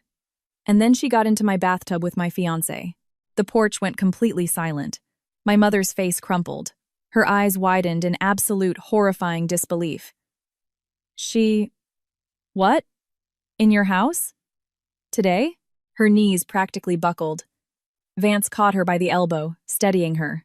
Oh, God, she whispered. She didn't tell me that. Tears flooded her eyes, a messy cocktail of grief and profound humiliation. Vance guided her inside, and I shut the door softly behind us. My mother collapsed onto the living room sofa, burying her face in her hands. How could she do this to you? To me? She sobbed. I sat down next to her, because she thought she would get away with it. She looked up, her eyes glassy. And Thaddeus? Planning to marry me and drain my trust fund. She stared, utterly paralyzed, then whispered, You saved yourself. I had help, I said, glancing at Vance. He gave a tired, infinitesimal nod. My mother exhaled shakily, grabbing both of my hands. What do you need from me? The question stunned me. She had always taken Cressida's side. Always defended her. Always smoothed things over. But now, she was looking at me first. I swallowed the rising lump in my throat. Stand by me, I whispered. Do not let her rewrite the story. My mother nodded firmly. I will. I promise. It was the first time in years I actually believed her. Octavia stepped back into the room. We should prepare for tomorrow. There will be fallout, resistance, lies. Vance looked at me. We're ready, but I shook my head. They both turned to me. I need to confront her, I said. Face to face. Not with anger, not with screaming, but with the truth. Vance frowned. Callie, is that safe? I need her to hear it, I insisted. I need her to understand. The silence stretched, heavy but unbroken. Then Octavia closed her folder. If that is what you choose, she said, we will prep you. Vance placed a warm, solid hand on my upper back. And for the first time that day, I didn't feel like I was fighting alone. Tomorrow, the real confrontation would begin. And this time, I would walk into it wide awake, aware, and completely unbreakable. I barely slept that night. The house was silent, too silent after the hurricane that had rattled its foundation only hours before. I lay awake in my bed, staring at the ceiling, listening to the soft hum of the central AC and the occasional creak of the hardwood settling. Everything felt foreign. My bedroom, my sheets, the faint, lingering trace of Thaddeus's cologne on the pillowcase next to mine. It all felt like a crime scene rather than a home. At dawn, I finally got up. My body felt leaden, but my mind was terrifyingly clear. Today I would face my sister. Not with rage, not with screaming, but with the cold, hard truth she had tried so meticulously to bury. Today, I would take back the narrative she was desperately trying to rewrite. Downstairs, I found Vance in the kitchen. He was leaning against the quartz island, holding a mug of black coffee. His eyes were shadowed with exhaustion, his dress shirt wrinkled, but he stood up straighter the second he saw me. "You didn't sleep," he said softly. "Neither did you." I didn't deny it. "Are you ready for this?" I took a deep breath. Ready enough. We sat at the kitchen table, the morning light filtering through the blinds. For a surreal moment, it felt almost normal, like two roommates having early coffee instead of two betrayed spouses bracing for an emotional bloodbath. Octavia texted, Vance said, sliding his phone across the table. "She's meeting us at her office downtown. She thinks it's smart to run through everything first, so you're centered before you face Cressida." I nodded. "She's right." Vance studied my face. "Callie, no matter what happens today, remember that you do not owe Cressida forgiveness, understanding, or sympathy." A small, ironic smile tugged at my lips. "Then what do I owe her?" He hesitated. "Closure. On your terms." I looked down at my hands. Closure. I wasn't even sure I knew what that meant anymore. But I knew I needed to see her. To look her in the eyes and understand how someone I grew up with, someone I shared bedrooms and secrets and childhood dreams with, could betray me with such surgical precision. "Where is she?" I asked. Vance exhaled. "At your mom's house." "She slept there last night." Of course she did. Running home, crying into familiar arms, painting herself as the victim in a story where she had been the villain the entire time. I stood up. "Let's go." The drive to Octavia's law firm in Seattle was quiet. Vance glanced at me every few minutes, as if making sure I wasn't about to shatter. But I didn't shatter. I didn't tremble. I didn't even cry. It was as if everything inside me had solidified overnight, cooling into something sharp and resolute. When we walked into Octavia's sleek, glass-walled office, she was already waiting in the conference room with a stack of manila folders and 2 fresh coffees. She didn't greet us with small talk or pity. She simply gestured for us to sit. "We prep now," she said. Emotionally, legally, and strategically. She began running through everything, every text message, every recording, every detail of the affair and the financial schemes they had drafted. She treated their betrayal like evidence in a corporate fraud case. And maybe that was exactly what I needed. Someone to strip away the suffocating emotion and leave only the stark consequences. When she finished, she closed the binder and looked directly at me. "Calliope, before you proceed, I need to ask you why you want to see your sister." The question cut deeper than I expected. I swallowed hard.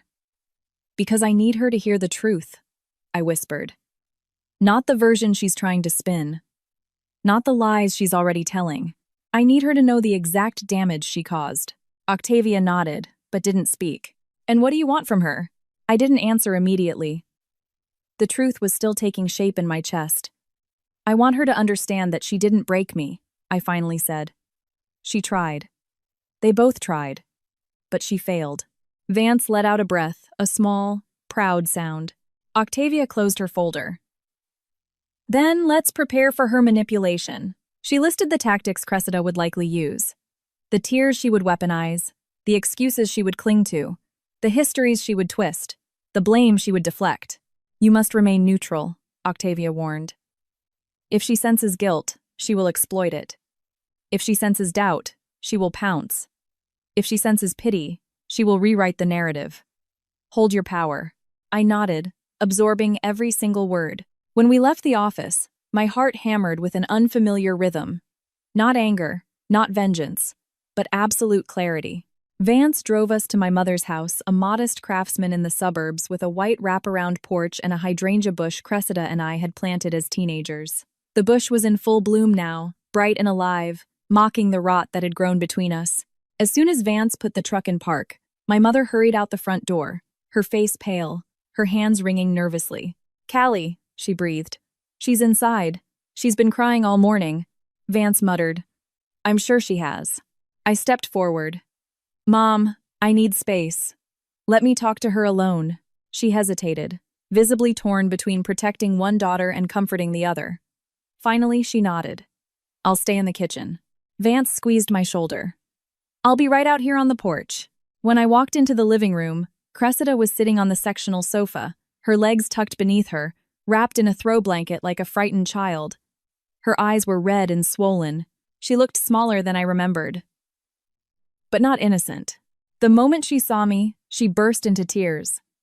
"Callie, please, can we just talk?" I stood in the center of the room, refusing to sit. "Not yet." "You speak first," I said. She wiped her face, her voice trembling violently. "I am so sorry. I am so sorry. I never meant for things to go this far." "This far?" I repeated. "Cressida, you slept with my fiancé for months. You planned to steal my inheritance. You mapped out a future that deliberately erased me." She shook her head rapidly, desperate. It wasn't like that." "And you believed him?" I asked. She hesitated. That split second of doubt was answer enough. "Do you know what hurts the most?" I continued, taking a step closer. "Not the affair, not the deception, not the financial plotting." I paused. "It's that you never came to me. Not once. Not as a sister, not even as a decent human being." She covered her mouth with her hand, sobbing louder. "I was hurting," she cried. "I was so lonely. You had everything. Your career, your friends, your perfect future. And I had nothing. You were always the golden child." My voice sharpened. "So you decided to take what was mine." She froze, her expression slipping into something much darker. Guilt. Envy. Deep-seated shame. "No," she whispered. "He chose me." The words hit the room like a physical slap. I stared at her, feeling something inside me go incredibly still. "Cressida," I said softly. "He didn't choose you. He used you. Just like you used him. You used each other. But you don't get to rewrite history now to make it sound romantic." She shook her head, squeezing her eyes shut. "I didn't mean for it to happen. I didn't want to fall in love with him." I blinked slowly. "Love." Her lips trembled. "I thought he loved me back." I let out a long, slow sigh. "Then why was he plotting to take my money?" She flinched. "Why was he drafting prenups designed to trap me?" Her breath hitched. "Why was he telling you to manipulate me, to push me? Why was he timing my daily schedule down to the minute so you could sneak into my house?" She covered her ears. "Stop. Stop. Stop." "No," I said quietly. "Look at what you did. Really look at it." Her gaze wavered, bright with panicked tears. "I didn't want to hurt you. You didn't care if you did." The silence stretched thick and suffocating between us. Finally, she whispered, "What do you want from me?" The question I had wrestled with all night finally had an answer. "Honesty," I said. "No excuses, no tears, just the truth." Her throat worked as she swallowed. "I was jealous of you. My whole life. I felt like I was living in your shadow. I felt like, for once, someone actually saw me." My stomach twisted. Not with sympathy, but with profound understanding. "And instead of getting therapy, instead of talking to me about how you felt, you destroyed everything we had." "I didn't mean to," she cried. "But you did," I said smoothly. "And now, we live with the consequences." Her voice dropped to a pathetic whisper. "Will you ever be able to forgive me?" I looked at her. I really looked at her, and I realized something vital. "I don't hate you," I said. Her eyes widened with a fraction of hope. "But I don't trust you," I continued. "And I do not owe you my forgiveness." Her frail hope shattered like thin ice. "Cressida, I'm not here to fix you," I said. "I'm not here to comfort you. I am here to tell you that I am done letting you take things from me." She dissolved into fresh, hysterical tears. I stood up straighter. That is all I came to say. When I walked out of the living room, Vance was waiting on the porch, leaning against the railing with his arms crossed, his eyes searching mine the second the screen door clicked shut. "Are you okay?" he asked. I nodded slowly. "Yes." For the first time, yes. He offered me his hand, and I took it not romantically, but in absolute solidarity. Together, we walked down the front steps, leaving my sister behind with the truth she could no longer twist. And for the first time in my life, I felt the world tilt in my favor. Vance drove us back to my house in silence, but it wasn't the suffocating kind that crushes a person. It was the kind that allows everything to quietly rearrange itself inside your chest. The kind that makes you realize confrontation doesn't always end in screaming matches. Sometimes it ends with the truth settling like dust after a demolition. When we pulled into my driveway, the late afternoon sun was hanging low, casting long shadows across the pavement. My house looked exactly the same from the outside. But I knew it wasn't. The walls had heard too much. The hardwood floors had supported too many lies. The upstairs master bath still carried the faint humidity and the stench of ultimate betrayal. Vance killed the engine and rested his hands on the steering wheel, exhaling a long breath. "You handled that better than anyone I know." "I didn't feel strong," I admitted. "Not really." He shook his head. "Strength isn't feeling fearless. It's doing what you did anyway." His words settled warmly in my chest. When we walked inside, the emptiness felt different than it had yesterday. Not hollow, not terrifying, just clean, as if something venomous had finally been drained from the foundation. But our peace didn't last long. A car door slammed hard outside. Vance and I both turned toward the front window. A dark gray sedan was parked aggressively, crooked in my driveway. Thaddeus's car. The sight of it made the air in the room turn rigid. "He came back," Vance muttered. Of course he did. He moved instinctively, placing himself between me and the door. "Stay here." "No," I said quietly. "I am done hiding." Before Vance could stop me, I pulled the front door open and stepped onto the porch. Thaddeus was halfway up the walkway. His hair was a mess, his dress shirt untucked and wrinkled. His eyes wild and sunken. He looked like a man who hadn't slept, who had spent the entire night drowning in the rubble of his own creation. "Calliope," he exhaled, rushing forward. "Thank God. We have to talk." Vance stepped out right behind me, squaring his shoulders. "You shouldn't be here, Thad." Thaddeus ignored him completely, locking his bloodshot eyes solely on me. "I made a mistake," he said rapidly. "A terrible, stupid mistake. I know it. But everything is spinning out of control. We can fix this if we just talk privately." His audacity would have been laughable if it wasn't so disgustingly familiar. "There is nothing left to fix," I said. No, don't say that." He scrambled to close the distance. "I still love you. I never stopped loving you." Vance scoffed loudly. "You loved her so much you spent months sleeping with her sister in her own house?" Thaddeus glared at him venomously. "This is between her and me, Vance." "No," I said sharply. "Now, it is between all of us." Thaddeus swallowed hard, his eyes glossing over. "Look!" Cressida was vulnerable. She was confused. I was trying to help her, to mediate, but things escalated. I didn't plan any of this. "Yes, you did," I said evenly. "I saw the text messages. I saw the spreadsheets, the draft of the prenuptial agreement. You planned every single detail." He froze for a fraction of a second, just long enough to reveal the guilt before shaking his head desperately. "It wasn't like that. You're misinterpreting things. I was trying to protect our future. Do you know how stressful managing finances can be?" "Stop," I snapped. He actually flinched at my tone. "I am not blind. I am not stupid. And I am completely done listening to you gaslight my reality." A muscle twitched violently in his jaw. "Callie, please. That aggressive lawyer is putting ideas in your head." "She is protecting me," I corrected. "Something you never had any intention of doing." Vance crossed his arms over his chest. "Cut the bullshit, Thad. Why are you really here?" Thaddeus looked at me, something fragile and terrified breaking in his eyes. "Fear. Guilt. Entitlement. The police took our statements this morning. I need you to clarify to them that I wasn't holding anyone against their will." "You weren't," I said. "You were the one desperately trying to escape." His shoulders sagged in relief. "But that doesn't erase what you did," I added. He stepped closer, lowering his voice to a frantic plea. "Calliope, if you tell everyone everything, I could lose my job at the firm." "Good. And my reputation." "Good. And I could possibly be investigated for financial fraud." "Very good." He reached out as if to touch my arm, but stopped when Vance shifted his weight, blocking the path. "Callie," Thaddeus begged, his voice cracking. "Please, Don't ruin my life.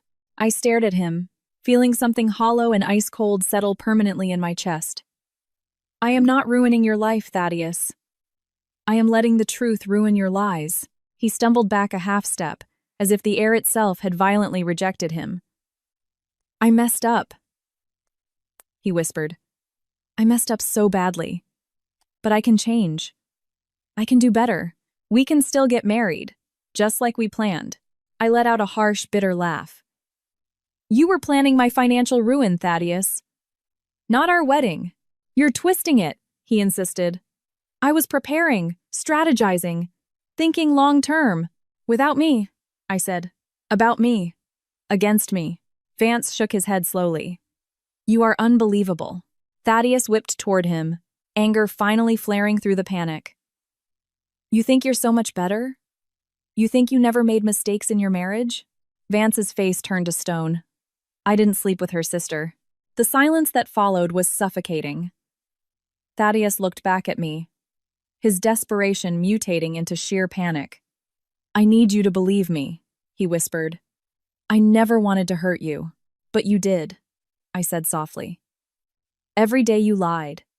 Every time you came home to me after being with her. Every single time you looked me in the eyes and said you loved me. He took another step, almost frantic. We were good together, Callie. You were good at lying. I corrected. That is all. His voice broke. You can't just throw away 3 years. You threw them away first, I said. He shook his head violently. No, don't do this. Don't give up on us. Callie, don't walk away. I looked at him, truly seeing him for the first time. The manipulator, the planner, the coward, the man who had wanted my future, but not me. There is no us, I said quietly. There never was. Not the way I believed. He slumped down onto the porch step, burying his face in his hands. What am I supposed to do now? Vance stepped closer, speaking before I could. You face the consequences, just like everyone else. Thaddeus lifted his head, tears tracking through the grime on his face.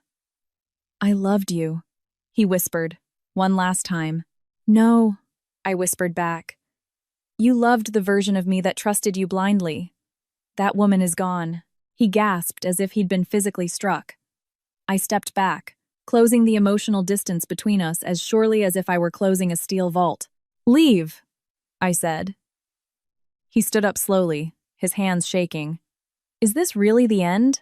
I nodded once, a sharp, definitive movement. I'll go, he said, his voice turning bitter. But this isn't fair. You aren't being fair. Vance laughed darkly. Fair? You want to talk about what's fair in a courtroom? Thaddeus didn't answer. He turned and walked down the driveway with heavy, jagged steps. When he reached his car, he looked back one final time.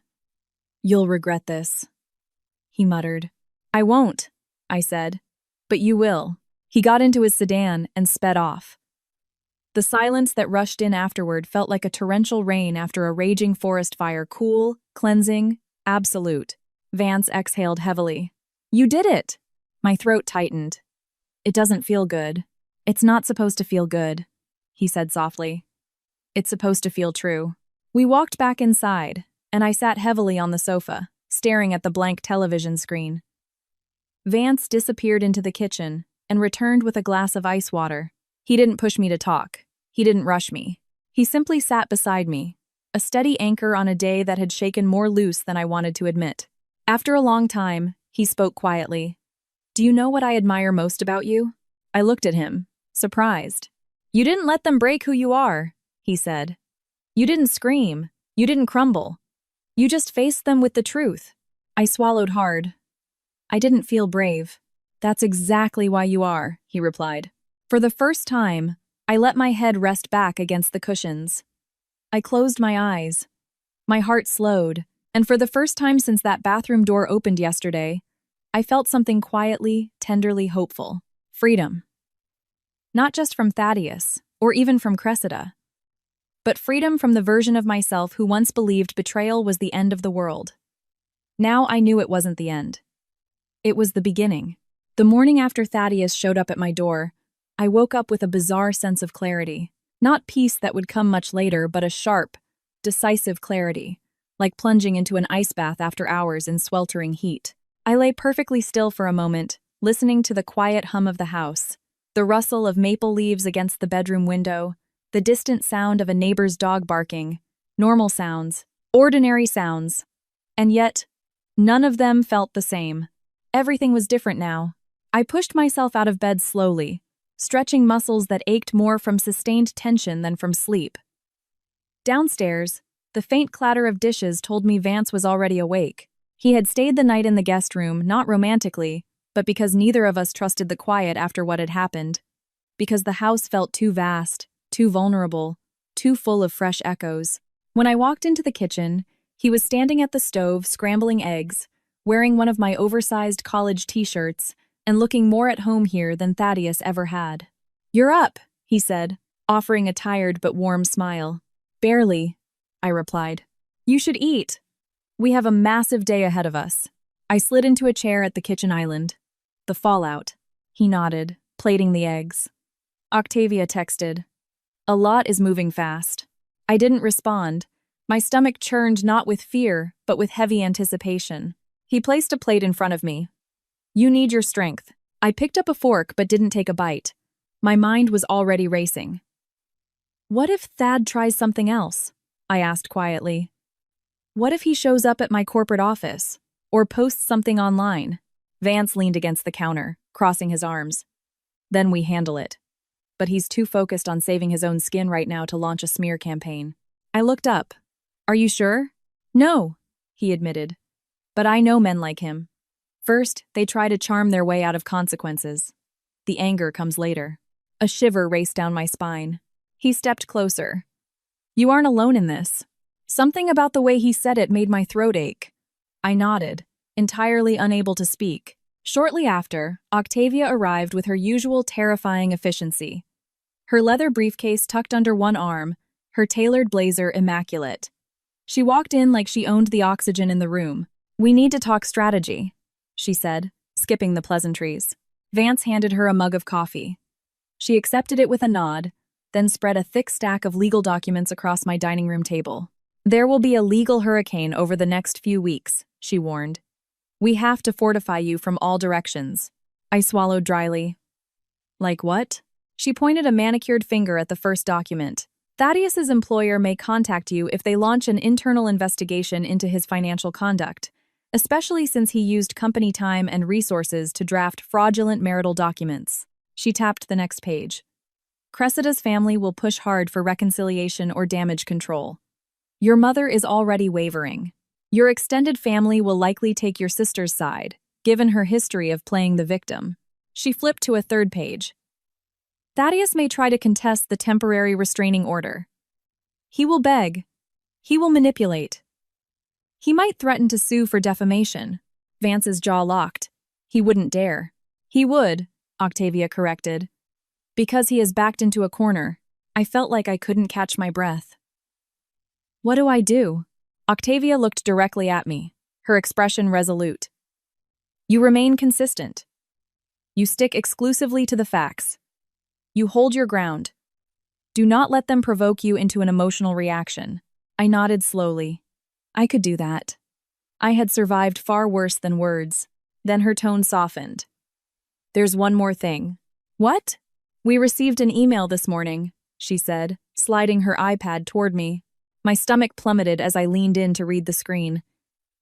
It was from Thaddeus. A long, emotional, rambling disaster of apologies, justifications, and excuses. "Calliope, I made a mistake. I was weak. I was confused. Please don't destroy my life over this. Please don't let your lawyer ruin my career. We can fix this. I will go to therapy. I will change. I will do anything." He ended it with a sentence that made my blood run cold. "You know I love you more than anyone else ever will."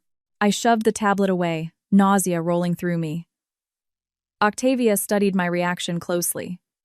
"Do you want me to block his email across all channels?" I hesitated.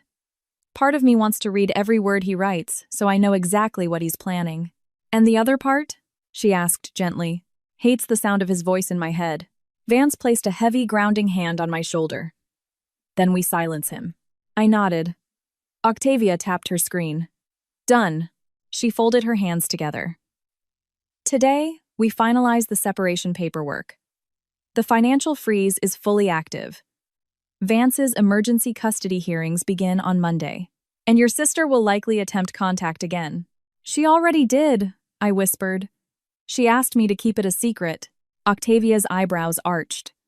Of course she did. She's terrified of accountability. She's used to escaping it, Vance muttered. And accustomed to you fixing her messes, Octavia added. I looked down at my hands. I really thought he loved me. Vance sat in the chair next to mine. He loved how you made him feel. That is not the same thing. I didn't argue. The truth was too sharp to fight. Just then, the doorbell rang. Vance stood up instantly.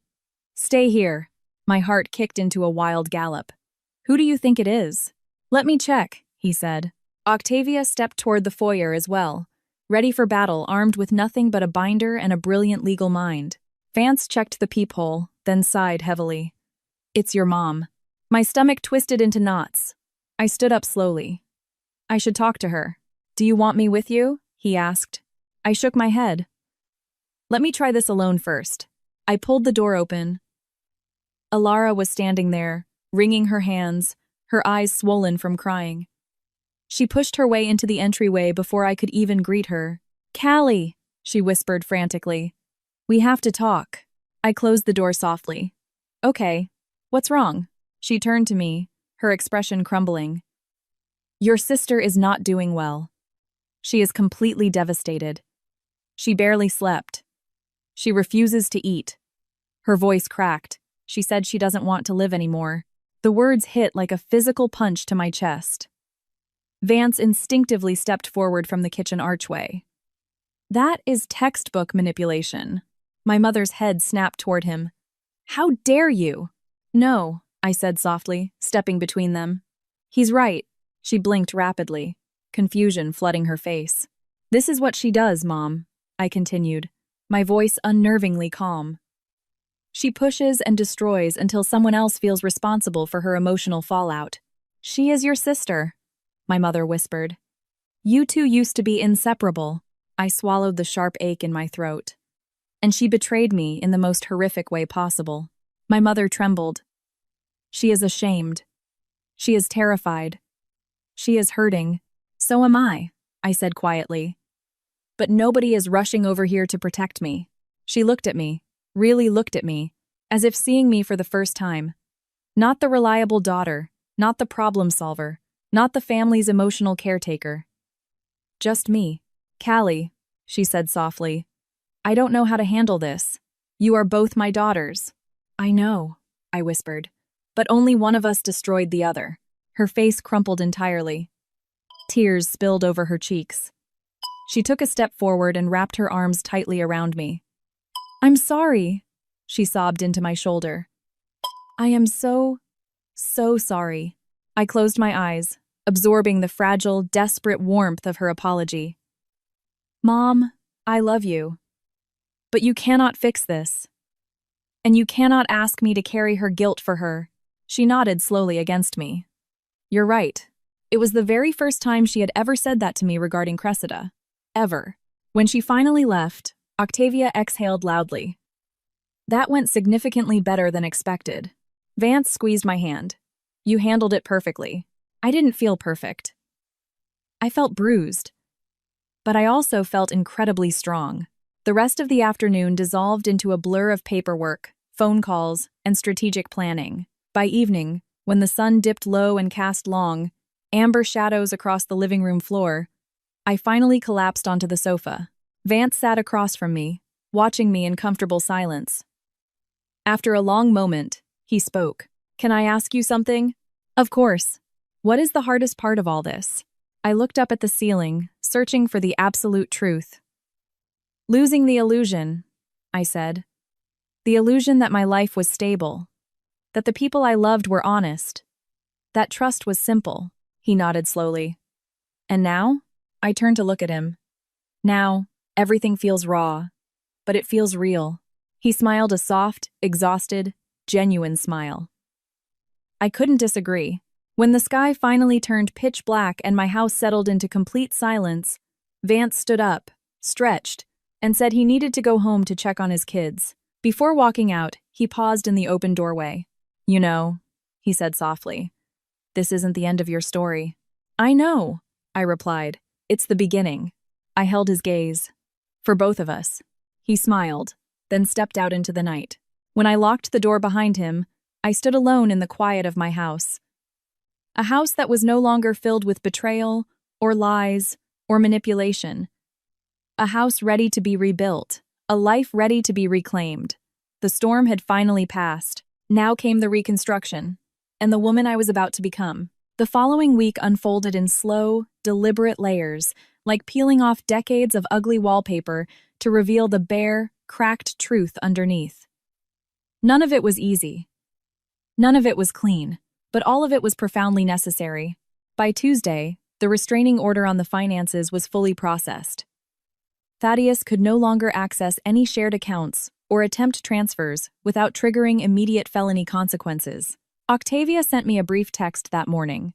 "He is officially trapped." It should have comforted me. In a way, it did. But mostly, it solidified the horrifying reality that what Thaddeus had attempted wasn't just an affair, it was a calculated blueprint to erase me. Vance came over later that afternoon carrying 2 iced coffees and a thick manila folder. "For you," he said, pressing the cold cup into my hand. "Thanks," I murmured. "What's in the folder?" He hesitated, then handed it over. "Custody documents. My attorney wants me to start gathering every piece of evidence that proves I've been the primary, constant caregiver." My heart squeezed. "You're going to fight her for full custody?" He sat next to me on the sofa. "She planned to take my kids, Callie. She planned to uproot them and move them into a townhouse with your ex-fiancé. I can't risk a judge thinking we're just having an amicable split when she was actively strategizing to remove them from my life." I nodded slowly. "You are doing the right thing." He ran a frustrated hand through his hair. "It doesn't feel right. It feels awful.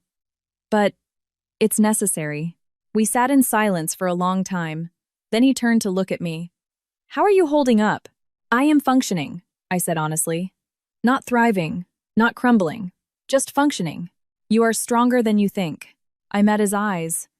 "Do you keep saying that because it's true, or because I need to hear it?" His smile was small, but genuine. Both. In that moment, something between us shifted again. Not romantically. Not instantly. But in the quiet, honest recognition of 2 people rebuilding their lives side by side out of the exact same rubble. Before either of us could say more, my phone vibrated on the coffee table. A text from an unknown number. "I need to talk to you. Please. It's urgent. Thad." Vance leaned in to read it. "Block it." "I already blocked his main number," I said, my pulse ticking upward. "He must have bought a burner phone." Another text popped up.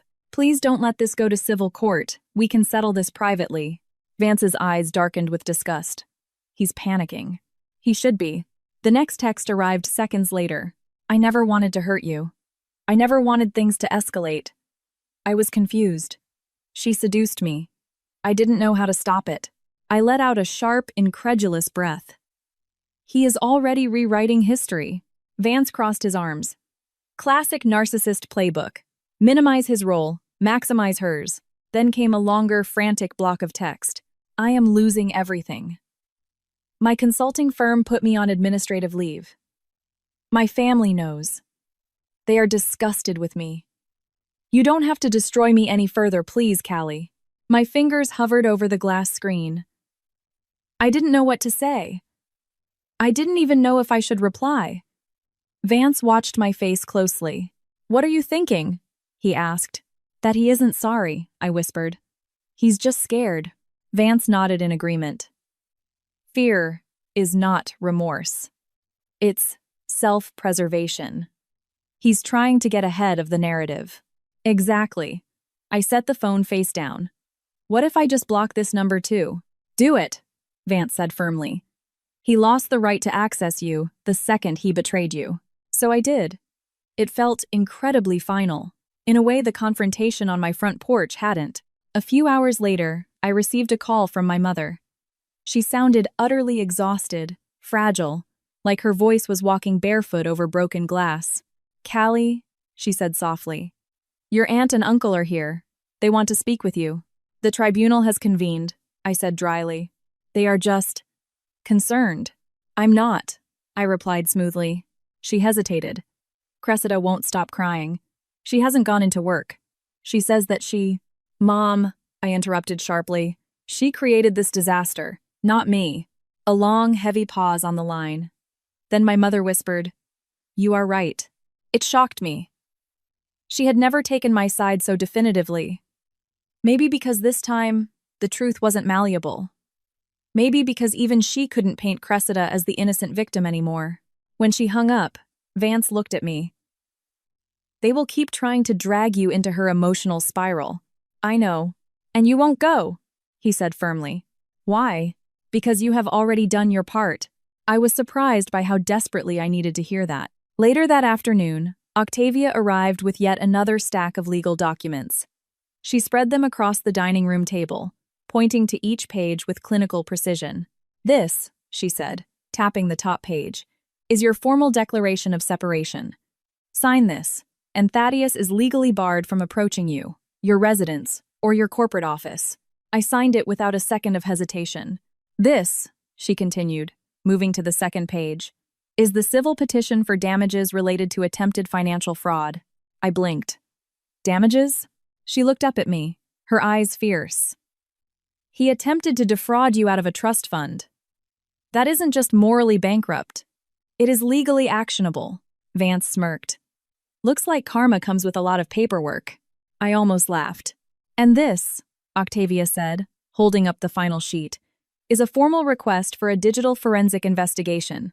If Thaddeus accessed any of your protected accounts without permission, we will trace it." My stomach churned. "He knew my passwords." "Exactly." Vance squeezed my hand. "You are fully protected. Every single way he tried to control you is collapsing." A sudden, aggressive knock at the front door interrupted us. We all tensed. Vance stood up first, his jaw clenched tight. "Stay here." He walked to the foyer while Octavia and I remained in the kitchen. Seconds later, I heard his cold, incredulous voice. "You have got to be kidding me." My heart leaped. "Who is it?" I called out. Vance walked back into the kitchen holding a crisp white envelope. "It's from Thaddeus." I frowned in confusion. "He isn't allowed to be here." "He wasn't," Vance explained, disgusted. "He taped it to your mailbox." I hesitated before tearing it open. Inside was a handwritten letter, the penmanship, erratic and frantic. "Calliope, please do not move forward with this. Please don't ruin my life. You were everything to me. If you go to civil court, if you testify about the prenup drafts, I am finished in this industry. Please, I am begging you. I made a mistake. Everyone makes mistakes. But you are punishing me like I am a violent criminal. Please reconsider. I need you." "No," I whispered. "He needs control." Octavia neatly plucked the letter from my fingers. "We document this. He is escalating." Vance met my gaze. I thought about it. The old me would have been terrified. The me from before the bathtub, before the brass lock on the door, before the voice recordings, before the devastating truth. "No," I said clearly. "I am done being afraid of him." Vance's expression softened. "Good." That evening, after Octavia packed up her files and left, and the house returned to a comfortable silence, Vance and I sat on the sofa, the room bathed in the warm, golden light of a single floor lamp. "You know," he said after a long, comfortable silence, "you are different now." "How?" "More yourself." He paused, studying my face. Less apologetic, more certain. I looked down at the coffee table. I have spent years keeping the peace, making myself small so other people could feel big. "And now?" he prompted. I looked up, meeting his eyes with something akin to absolute certainty. "Now, I am claiming my space, my voice, my life." Vance nodded slowly, deliberately. "Good. You deserve it." Something inside my chest warmed. Not a romantic spark, not a rushed feeling, just safety. He finally stood up. "I should head out. Early site meeting tomorrow. I walked him to the front door. As he stepped out onto the porch, he turned back. I meant what I said, Callie. You are stronger than you think. And then he walked out into the cool evening air. When I locked the door behind him, the house no longer felt haunted. It felt reclaimed. The ghosts were officially gone. What remained was mine. And tomorrow, chapter by chapter, I would build a life that finally belonged entirely to me. 2 months later, I walked into my house and didn't flinch. The shadows didn't harbor ghosts. The upstairs bathroom didn't sting with toxic memories. The house didn't feel hostile, or wounded, or bruised. It felt like mine, quiet, sunlit, and whole. Healing didn't happen all at once. It arrived in jagged, unpredictable pieces. It came on the day Thaddeus's restraining order was upheld in civil court. He sat on the opposite side of the mahogany courtroom, his shoulders slumped, his eyes hollow and dark. He tried to catch my gaze. I let him, not out of cruelty, but out of absolute clarity. When the judge declared that his financial manipulation was thoroughly documented and that the asset protection proceedings would move entirely in my favor, I felt a massive weight lift from my spine. Not because he was losing, but because I was finally, legally free. Healing came on the day my sister moved out of state. My mother called me, her voice trembling slightly, explaining that Cressida needed distance, reflection, and intensive therapy. I didn't argue. I didn't plead. I didn't ask for details. I simply wished her well. I genuinely hoped she would learn to face her own shadows instead of projecting them onto me. Healing came on the day Vance's custody hearing concluded, granting him full primary physical custody of his children. I watched him walk out of the King County Courthouse with tears in his eyes, a messy, beautiful combination of relief, victory, and heartbreak. His kids ran into his arms in the lobby, and he held them like they were the only stable gravity he had ever known. Healing came in slow, deep breaths. In long weekend hikes through the Cascades. In overpriced coffees with friends who categorically refused to let me isolate myself. In weekly sessions with a brilliant therapist who helped me carefully untangle the massive knots of betrayal left behind. It came when I repainted my master bedroom a soft sage green, replaced the bathroom vanity, and threw away the expensive sheets Thaddeus had once slept on. It came in quiet chuckles at first, and then real, belly-deep laughter. And, most unexpectedly, healing came in the form of a man who had walked through his own bespoke version of hell right alongside me. Vance and I didn't rush a single thing. We didn't force any romantic narrative. For the first few weeks after the dust settled, we spoke every day about court documents, about navigating our new realities, about the profound grief we never imagined we would share. He helped me fix the broken latch on my backyard fence one Saturday morning. I helped him assemble new bunk beds for his kids the following weekend. We sat on his back deck drinking local IPAs, talking about the future like two people who had once firmly believed theirs was over. One night, after a grueling day of sorting through final legal paperwork, he drove me home. We stood on my front porch, the summer air warm and completely still. He reached out and tucked a stray strand of hair behind my ear. The movement was slow, deliberate, careful, giving me every possible opportunity to pull away. I didn't. He kissed me. Softly. The way someone touches something, they are terrified of breaking. And for the first time in a very, very long time, I felt genuinely desired. Not used. Not manipulated. Not taken for granted. Desired. But this is not a love story. Not yet. This is a story of rebirth. A story of absolute reconstruction. The kind of story where the woman who once found her fiancé and her sister in her bathtub finally learns that the exact moment she thought destroyed her was actually the moment that saved her life. Today, as I stand in my kitchen stirring a cup of Earl Grey tea, the morning sunlight flooding the quartz countertops, I realize something incredibly vital. The betrayal didn't define me, the survival did. And now, the freedom does. I learned that love is not blind trust. It is mutual, earned respect. Healthy relationships are not built on endless sacrifice. They are built on radical generosity and unwavering honesty. And peace isn't something you wait passively for. It is something you actively claim, one difficult choice at a time. Cressida's absence is quiet. Thaddeus's consequences continue to unfold in the background. Vance's life is stabilizing into something incredibly strong and steadfast, and I have finally evolved into someone I recognize, someone I am deeply proud of, someone who is no longer terrified of new beginnings. I walk through every room of my house, and I don't feel pain. I only feel immense gratitude, quiet strength, and the lingering echo of a woman who walked directly into the fire and came out, forged in steel. I push open the back patio door, breathing in the crisp, cool evening air. My phone vibrates gently on the kitchen island. A text from Vance. Dinner tonight? Somewhere quiet. Or we can just talk on the porch. Either way, I'd love to see you. I smile, typing out a yes that feels warm, steady, and honest. No fear. No hesitation. Just pure possibility. Before I step outside, I pause in the foyer and glance up the stairs, toward the bathroom where everything ended, and then I close the front door softly behind me, knowing with absolute certainty that it is no longer a place of brokenness. It is just a room. My life is no longer trapped inside it, and neither am I. Thank you so much for joining me on this journey. If this story resonated with you, if you found strength, reflection, or even a brief moment of courage within these words, please take a second to like this video and subscribe to the channel.